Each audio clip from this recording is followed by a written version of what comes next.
คันว่าทางนี่มันขึ้นทางนี่มันบ่ทางเที่ยวนะอนาคตนะ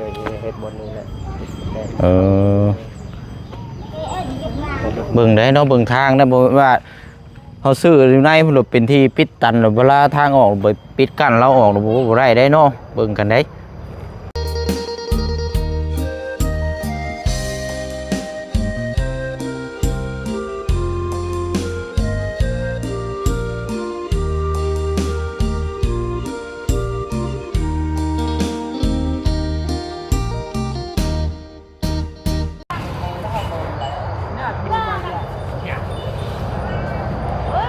พี่น้องเนาะ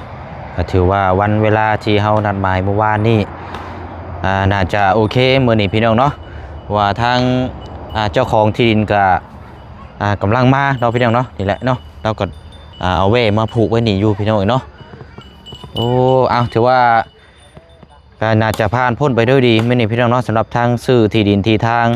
สำหรับของทางน้องเมย์และก็ทางน้องทายเนาะพี่น้องเนาะจังใดก็ติดตามแล้วก็รับชมเบิ่งน้ำกันตั้งแต่ต้นจบแล้วก็เบิ่งน้ำกันไป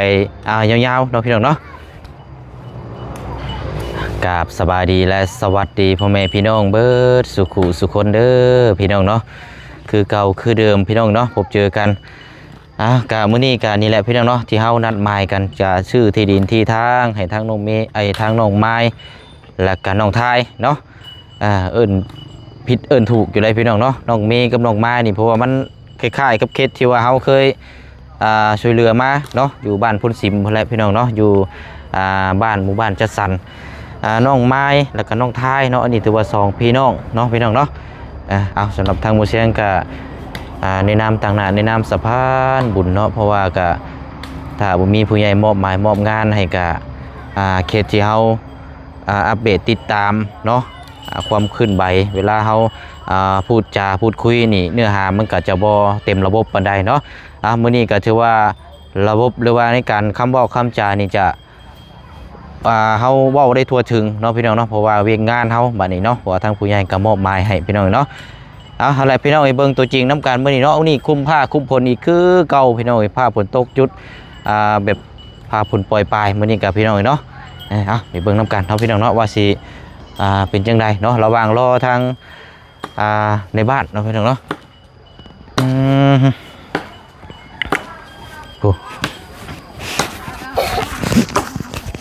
โอ้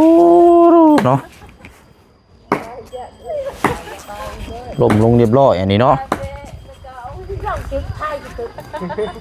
ใส่แต่เศร้าเลยนี่เนาะเอาพื้นไว้จุเนาะเอาโอ้โหดีแล้วอันนี้เนาะกกม่วงมันอันนี้พี่น้อยมันลบเนาะเอาเจ้าของที่ดินมาเลยพี่น้อยสบายดีไหมสบายดีโดยป้ามันหกแท่นี่เนาะใช้เฮาอันทางในบ้านยังครบมาครบแล้วบ่อยกำลังจะมาเนาะโอเคอันเลิกเวียกอันนี้เราบ่เจ้าอันนี้เราบ่เลิกแล้วเนาะเพราะว่าเขาก็รอถ่าพอแล้วตั้งแต่ตื่นนอนมา 7-8 โมงพอแล้วเพราะว่าอยากให้ต่อเนื่องเลยเพราะว่านี่เขาก็รอเบิ่งที่ดินที่ทางอยู่นี่เนาะใช้อันเจ้าของอันนี้แหละทั้งพ่อน้องเมย์น้องไม้เลยน้องไม้น้องชายอยู่พุ่นบ่เดี๋ยวไปเดี๋ยวเข้าไปพุ่นก็ได้ไปรอถ่ายพุ่นแหละดินนี่กว้างเนาะบ่แบ่งขายบ่แถวนี้ก็ได้ทางหน้านี่ตามสิซื้อหรอกให้ซื้อกับบูวิ่งก็ซื้อหรอก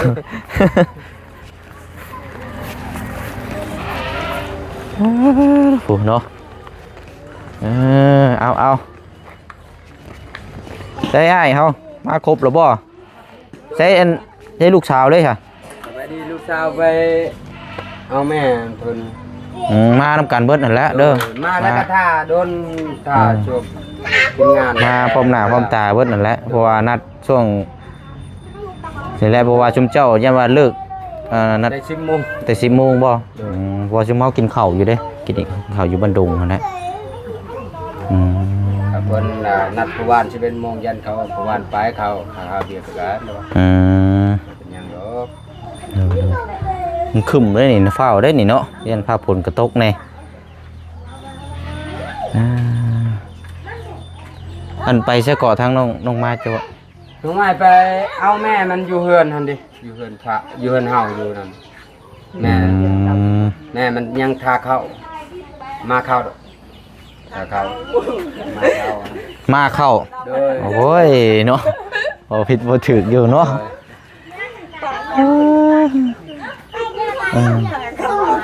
ไปอันนั้นเนาะก็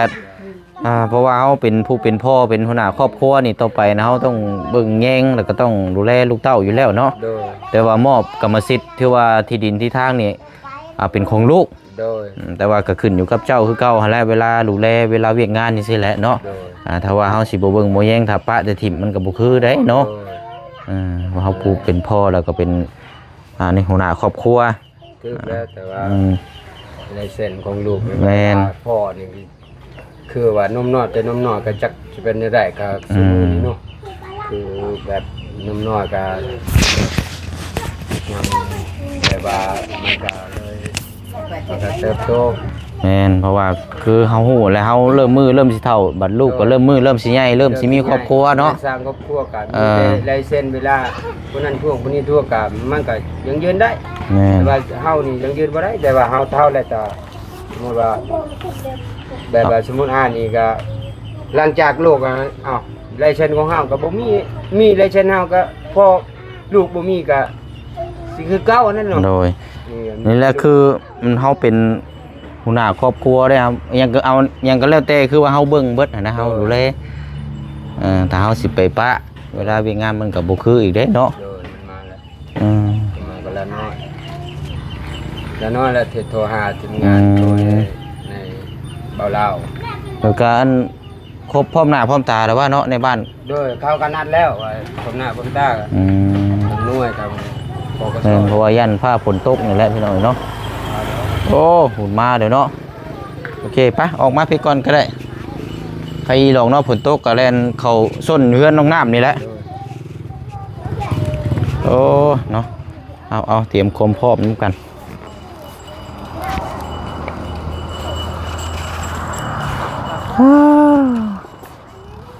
ขึ้นเนาะขึ้นฟ้าขึ้นฝนแน่นี่ก็ย่ำบ่รอดอีกช่ำบ่จักอันนี้เนาะเนี่ยบ่พ้นนั่นแหละแบบคึมๆมันได้ฟ้าพ้นอย่างเช่นน้องทายมาพี่อยู่ฮะ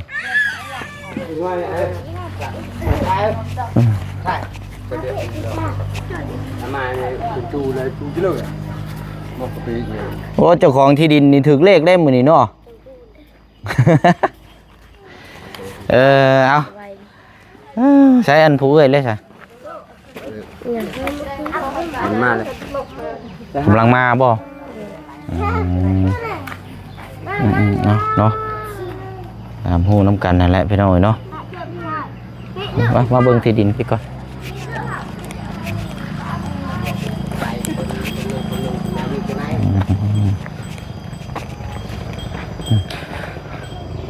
คันว่าทางนี่เป็นขึ้นทางนี่เป็นบ่ทางเที่ยวนะอนาคตนะ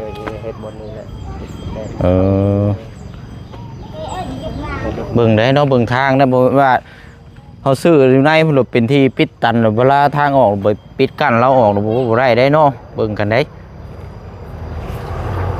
พอได้ทางที่ออกแล้วเพราะมันเป็นที่มันสิว่าก็เป็นที่ตาบอดก็ว่าได้ถ้าว่า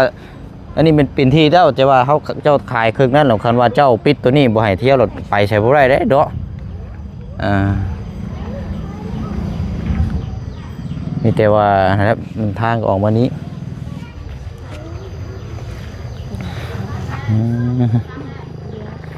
เอาเนาะจังน้อยเนาะดีแล้วพี่น้อยให้เฮาถ่าแหละจังคือแล้วถ่าเพิ่นถ่าเฮาแล้วคือบ่คักปานใดแล้วเนาะโอ้เอา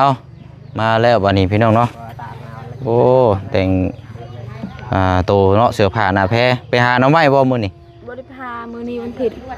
วันอาทิตย์เนาะโดยเตรียมความพร้อมเปโป้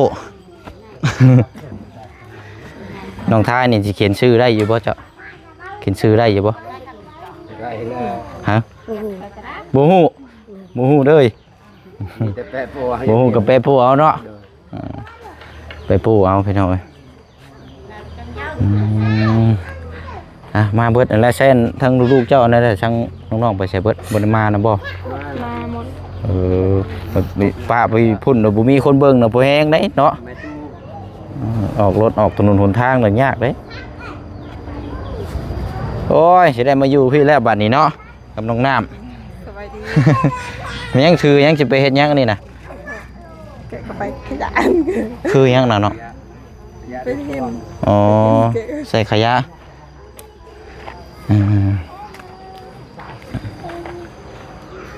ผลกสิมาแล้วนี่เนาะแล้วก่อนใครอยู่ได้เนาะเอาท่ามกลางสายผลได้บ่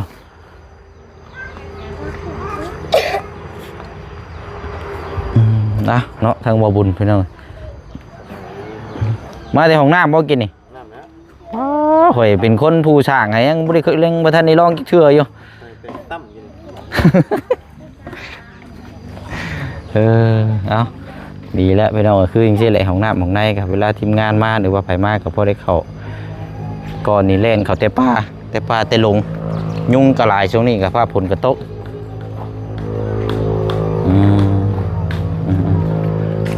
เอาอะไรเนาะกับ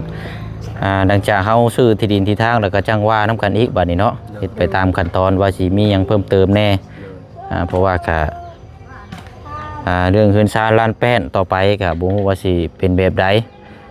เพราะเฮาเฮ็ดเวียกงานไปตามงบตามประมาณที่ผู้ใหญ่เพิ่นซอยบ่แม่นว่าซื้อที่ดินปั๊บเลยแหละอยากได้เฮือนได้ซาได้บางเทื่อก็บ่มีหยังแน่นอนได้เนาะเพราะฉะนั้นก็เฮาซื้อดินที่ทางให้ก่อนถ้ามีผู้ใหญ่เพิ่นมองเห็นสมทบก็คือเฮือนน้องน้ำจังซี่แหละเนาะแรกๆเราก็ซื้อที่ดินที่ทางแล้วก็ตามมาก็เฮือนเฮ็ดซานเนาะแต่ว่าอันนี้เฮาก็บ่คอนเฟิร์มว่าก็ขึ้นอยู่กับทางผู้ใหญ่ที่เพิ่นเบิ่งเพิ่นแยงและก็สำคัญก็ขึ้นอยู่กับชุมเจ้าทางครอบครัวชุมเจ้าอีกเนาะขึ้นอยู่กับฟื้นฟูในครอบครัวชุมเจ้าว่าเพิ่นเห็นดีแบบใดเนาะคือบ่เสียงอธิบายให้เจ้าฟังนั่นแหละเนาะเฮาหัวหน้าครอบครัวแล้วเฮาซัพพอร์ตตัวนี้ให้เต็มที่นะไผสิว่าหยังก็แล้วแต่ว่าเฮาเต็มที่ในเวียกงานตัวนี้นี่คือสุดๆแล้วเนาะนี่เลยนะก็ดีใจนั่นแหละหยังว่าทีมงานทั้งผู้ใหญ่ใจดีว่าได้ดินดอนได้อยู่ก็ดีอกดีใจแล้วว่าเต็มใจแล้วว่าเรื่องเฮือนซานก็จะได้คือกันแต่ว่าบุญวาสนาก็บ่ถึงแม่นเนาะถ้าว่ามันเทิงก็โอเคแล้วว่าจะได้เฮือนซานนั่นแหละแต่ว่าวาสนาบ่ถึงก็สิบ่เว้ากันนั่นแหละนั่นแหละคือเฮาเพราะว่าเฮายังเว้าบ่ได้ว่าเอ้าซื้อที่ดินไปแล้วนี่เฮ็ดเฮือนหลังซ้ำนี้สิเฮาบ่เว้าเด้อนี่เพราะว่าเฮาเฮ็ดคือเฮ็ดเวียกที่ผ่านมานี่คือเฮาเฮ็ดไปตามสเต็ปตามที่ทางผู้ใหญ่เพิ่นมอบหมายให้ถ้าที่ดินนี่ก็เพื่อสิครบจำนวนนี่ก็หลายช่องทางสมทบกันเนาะมีภายในมาแจ้งเจ้ามีภายในมาแจ้งยอดสมทบจำซื้อได้อยู่บ่เบาไลเดี๋ยวเป็นมีเบาไล่แล้วก็มีภายในเอาล่ะจำซื้อให้ได้เด้อเบาบุญบันป้าเบาบุญสารวัตรดาวเบาจัน1 2 3 4เนาะ5ทางเบาเสียงโอเคมี5เนาะนี่แล้วเนาะกับเบาบุญเนาะโดยอันนี้เบาบุญยังเกาะเบาบุญบันป้าเบาบุญบันป้าโดยบ่แม่นแต่ว่าเราก็บ่แม่นคนป่าเด้เนาะคนดงเนาะคนบ้านเฮานี่แหละเนาะโดยคือว่านามสกุลบัดป้าบัดบุญสารวัตรกันอยู่สารวัตรแม่นเบาบุญคนสารวัตรบ่แม่นเราเป็นคนสารวัตรเลยสบายดีโอ้ยเอาละมาครบถ้วนกันเบิดแล้วบ่กำลังรอทางในบ้านเพิ่นกำลังสิมาบ่ก็ว่ากำลังเดินทางมาแล้วยันฝนได้สิมาก่อนนี่เนาะเพื่อในบ้านมานี่ยันฝนมาก่อนนี่กันอีกแล้วนี่พี่น้องเอ้ยมีภายใน3-4-5คนคืออันนี้บ่ทั้งในบ้านแล้วก็อันปกสอย่างนี้บ่ทั้งอันนั้นแหละเขาก็แจ้งแล้วแบบสิทธิ์กับการนั่นแหละว่าเรื่องไปหาผลิตแบบบ้านทางวันน้อยวันใหญ่ก็ มักในเซตไหน แม่นก็ต้องทำฮู้น้ำกันเบิดนั่นแหละ ไปทำรออีกเราก็มาได้พอต้มได้สกีปลาเลยใช้ได้ป่ะทำแล้วเจอเต่า อันนี้เจ้าของที่บ่ เจ้าของที่นี่ สบายดีสบายดีนะ ใช่อันลูกเมียเด้อบ่ได้มานำบ่ อยู่เพื่อนเลยกัน อยู่เพื่อนโอ้ ได้เงินในสิ่งนะเนาะ ว่าดอก ฮะนะก็พันสิบห้าจังโมงเหรอ เขาจะมาแล้วผม จังน้อยนี่แหละจังน้อยนั่นรอกันน้ำลายคนเนาะ ในบ้าน แม่นอันในบ้านนั่นแหละ ใช่ ในบ้านก็นุ่มแล้วบ่บุญเด้อผม ร่วมเลือดนอก อืม เอาเป็นอ้ายมันเป็นนอกนั่นแหละ แล้วในบ้านก็ยังเป็นวัยรุ่นอยู่เด้เนาะ แต่มันเรื่องที่ดีมันก็ลายกลัวเนาะการมาเป็นผู้ว่าแล้วเอาก็เฮียนก็ไม่เก่งเฮียนก็ออกเวลาจะไปโรงเรียนนั่นแหละแต่พอเติบโตจากได้นะตัวมาแบบนั้นแหละแต่ดีก็โอ้ก็ช่วยเวียกช่วยงานนะก็ไปหรอกถ้าว่ามันบ่ช่วยเวียกช่วยงานก็บ่ได้ เอาเนาะ เอามายังอันปนปลดสายไฟบ่ นี่ได้เป็น ร ตัด ถ ต้น แล้ว ม่วง เขา เนาะ ปลูกมะม่วงมันตายแหละยัน โอ้ ทับอยู่เลย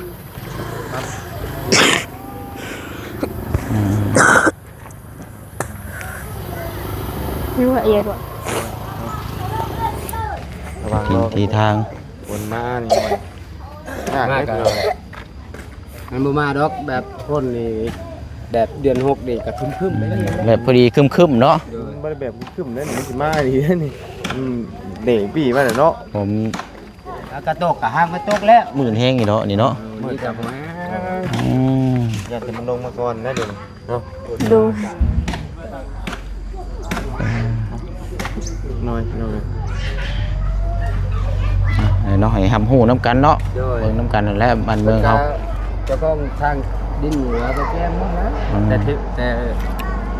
ทางบ้านในโฮมก็เพิ่นก็แจ้งหมดแต่หน่วยแจ้งตอบอ่ะ แจ้งบอกน้ำกันเบิดนั่นแหละเพราะว่าเฮาเฮ็ดใบซื้อขายแบ่งออกเท่านั้นเท่านี้แหละคูณออกมาเฮกตาร์เนาะกว้างยาวเท่าใดแล้วก็จดลงบันทึกในการซื้อขายนั่นแหละเป็นสักขีพยานน้ำกันอ่าแต่ว่าเฮาซื้อมีการซื้อการขายถ้าบ่มีการจดการแต้มจังซี่นี่โอ้ก็บ่คักได้เนาะบ่เอาได้ตัวนี้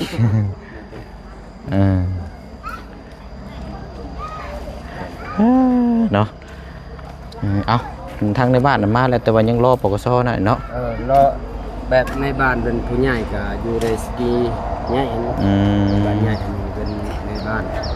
น้อยสกีน้อยแต่ว่าทีมงานมันรวมกันนะมีเปรียบการกับ โดย เอาละบ้านใหญ่บ้านนี้เจอตัวบ้านสกีนี่ก็ในบ้านคือกันแต่บ้านทางโลกกับในบ้านน้อยครับ โดย แล้วแกในโฮมจะเขาแจ้งแล้วเขาแจ้งหมด ไปอะไรเนาะเดี๋ยวไปเบิ่งตัวจริงน้ำกันอีกจักระหว่างรอทางอันเป็นมาคบกันพร้อมหน้าพร้อมตากัน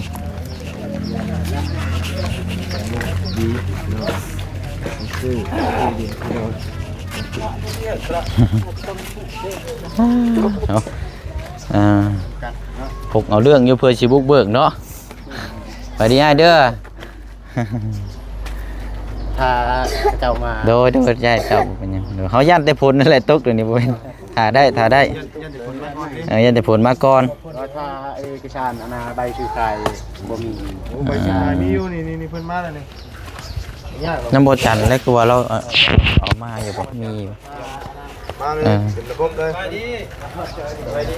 ยดีเนาะทางในบ้านสบายดีทั้งเจ้าของดินเนาะ โดยไปเนาะ เอาก่อน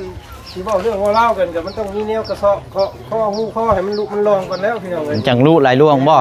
เนาะ โอ้คืออยู่ซะเนาะ เอาน้ำเย็นมาอ้อยเอาก่อนพี่น้องเอ้ยเผื่อมันถูกกว่าเก่าจังเนาะ จะว่าลดลงมาจักบ่ แม่นจังว่ายกคือออกไปฮอดพุ่นไปจักเนาะเป็นบ่แหน่รักจังเนาะ ว่าเราว่านี่ต่อไปชุดแลนพุ่นไปยังนี่วะโอ้ไรได้ยอมแล้วเหรอ เอ้ยอันยายให้เพิ่นต้องกันแน่ เดี๋ยวเอาเนาะกินน้ำกินได้ก่อน ไอ้ส่วนทางเจ้าที่ดินเพิ่น ทั้งนี้ทั้งนั้นมาพังน้ำกันมันจะบ่ อันไฟทั้งนี้เดี๋ยวเพิ่นบ่ได้มานำบ่ ไปนี่กับเจ้าบ่ถ้าว่า บ่แล้วให้เราทำฮู้นะให้เราทำฮู้นํกันได้บางทีเฮาซื้อขายไปแล้วนี่เราเอ้า เรา คือยับออกมาแนวนี้เดี๋ยว ต้ม มัน เราปักดินปักหลักให้สร้างหลักให้นี่เนาะ ให้อยู่ซะ เพิ่นง่าย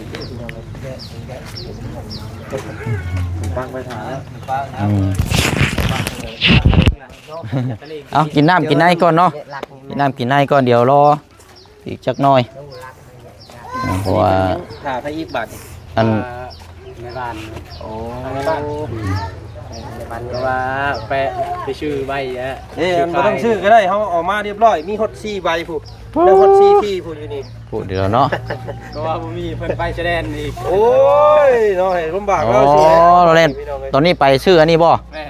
โทรมาเลยโทรมาแม่นเลยเดี๋ยวนี่ให้เอาเขียนรถมานี่เขียนในนอนทะเลนะ รอก่อนใจเย็น นี่เด้ประกาศกับพ่อเลยพี่น้องนะมีแต่เรื่องพ่อมเลยพ่อมรถนะ ๆโอ้ทีมงานนี่ช่วงนี้นี่เนาะ มันมีใบเดียว เฟิร์มเลย ใบซื้อขาย ไปซื้อขายเตรียมมาพร้อม ใบมอบ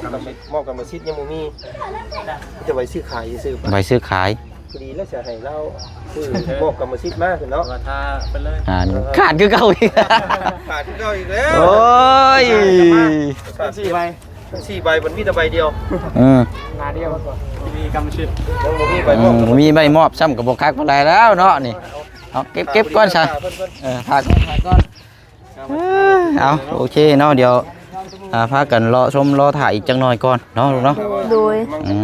เอาหั่นแหละเด้อตั้งมุกตั้งใจเด้อล่ะเด้อ โดย เอาเดี๋ยวอันนี้ก่อนรอจังหน่อยก่อนพี่น้อง ใช่กันเนี่ยกับใบมอบ เอาเพราะว่าเพิ่นอันทางในบ้านอีกเพิ่นไปซื้อใบซื้อขายใบมอบกรรมสิทธิ์อยู่เนาะทางบ่จานเอามาแบบมีแต่ใบซื้อขายพี่น้องเนาะเอาเดี๋ยวมีแต่ว่ารอติดตามเบิ่งน้ำกันอีกเนาะพี่น้องเนาะอีกประมาณ1ชั่วโมงเด้อพี่น้องเด้อเนาะดูน้ำกันเนาะจนแล้วจนทั่วพุ่นแหละพี่น้องเบิ่งแย่งน้ำกันเนาะเดี๋ยวคลิปนี้เนาะทางบ่เสียงลาพี่ลาน้องไปก่อนเดี๋ยวจังมาต่อกันในคลิปหน้าซื้อแล้วก็มอบเงินมอบให้ทางเจ้าของที่ดินเนาะเบิ่งน้ำกันว่าสิมอบจำนวนเท่าใดเนาะเพราะว่าน้ำบ่เสียงนี่ก็มีอยู่10ล้านกีบแต่ว่าทางทีมงานครบเท่านั้นน้ำบ่เสียงก็สิโจกใช้แล้วก็ยอดถ้าว่ามันเหลือก็จะไว้ดำเนินการต่อน้ำกันอีกเนาะหรือว่าจะเพิ่มให้จบทีเดียวเลยก็เดี๋ยวเบิ่งตัวจริงน้ำกันอีกเนาะเอาบ๊ายบายเด้อพี่น้องเด้อเดี๋ยวต่อกันในคลิปหน้าเนาะ